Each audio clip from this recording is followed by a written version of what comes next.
اچھا، بہت سی باتیں ایسی ہیں جو میرا خیال ہے پہلے کہیں نہ شائع ہوئی ہیں اور نہ کہیں ان کا ذکر ہوا ہے.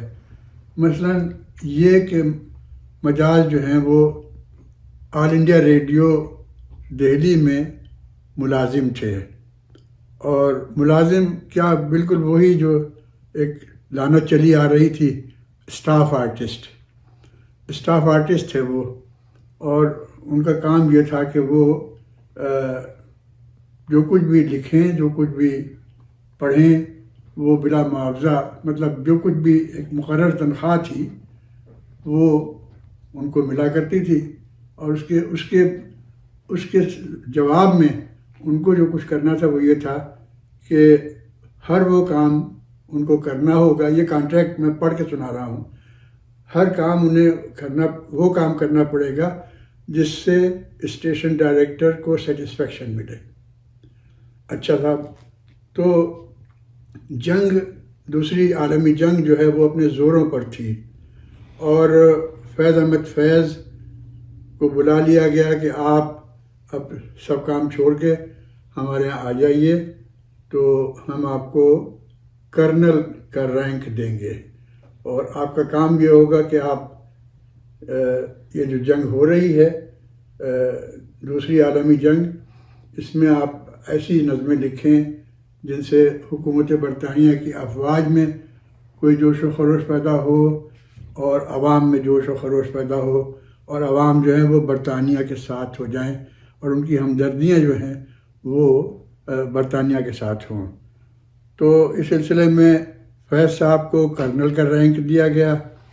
حفیظ جالندھری صاحب سے کہا گیا کہ ڈپارٹمنٹ ہم بنا دیتے ہیں جس کا نام ہوگا اس ڈپارٹمنٹ کا سانگ پبلسٹی ڈائریکٹریٹ، تو آپ اس کے ڈائریکٹر جنرل ہوں گے، اور آپ کا کام یہ ہوگا کہ خود بھی آپ ترانے ایسی جوشیلی نظمیں لکھیں جن سے برطانیہ کے حق میں فائدہ پہنچے، اور دوسروں سے بھی لکھوائیں.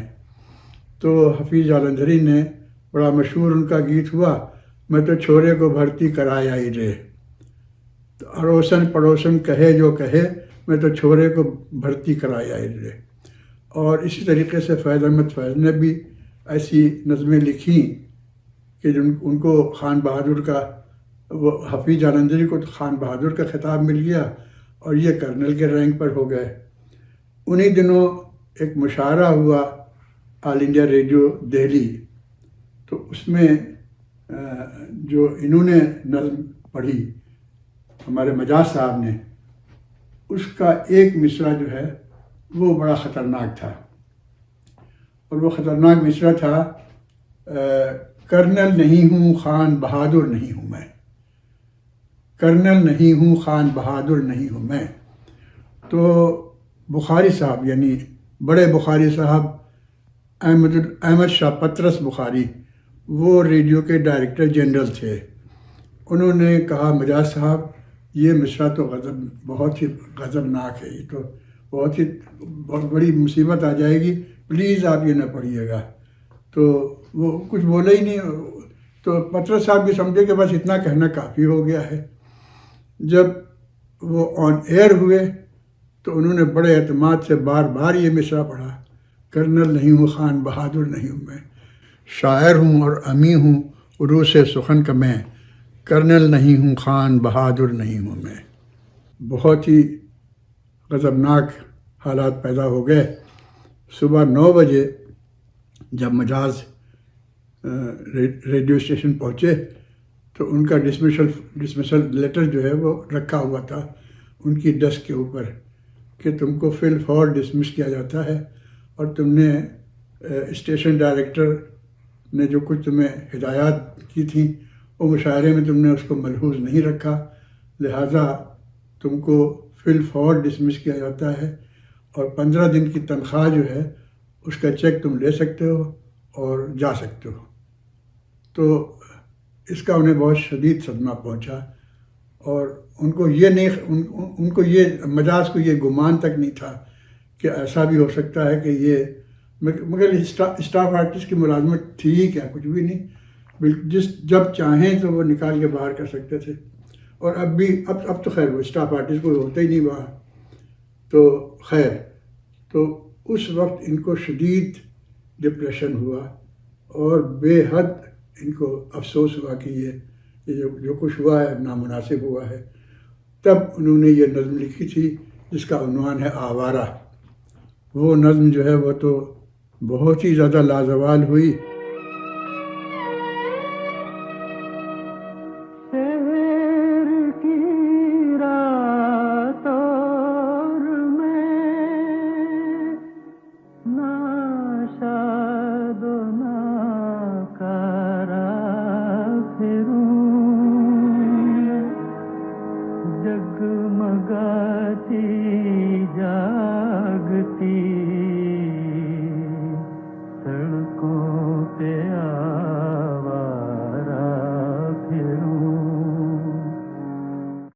مجاز کا تعلق رضولی سے بھی تھا اور آپ کا بھی تعلق رضولی سے ہے، تو کچھ ایسی باتیں، ایسی تہذیبی باتیں کہ جنہوں نے مجاز کی ذہنی تربیت میں بہت زیادہ اثر کیا ہو، وہ کچھ بتانا چاہیں گے آپ؟ مجاز سے میری ملاقات تھی اور اس کا بنیادی سبب یہ تھا کہ بچپن سے جانتے تھے.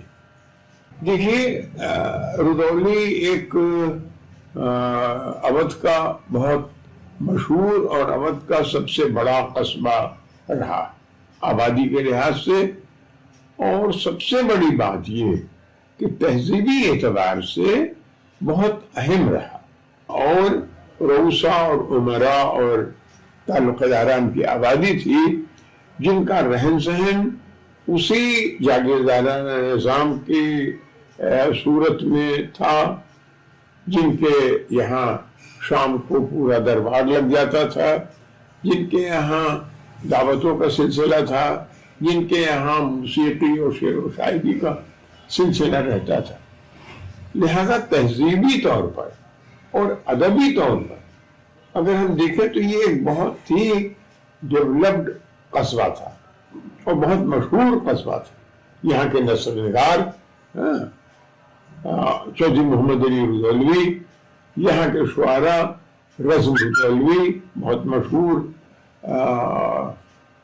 مرثیہ گو، یہاں کے جدید شعراء میں باقر مہدی، اور اس طرح سے ہم یہ دیکھتے ہیں، یعنی مجاز کا نام تو پہلا ہی ہے، یہ سب کا تعلق وہیں سے تھا.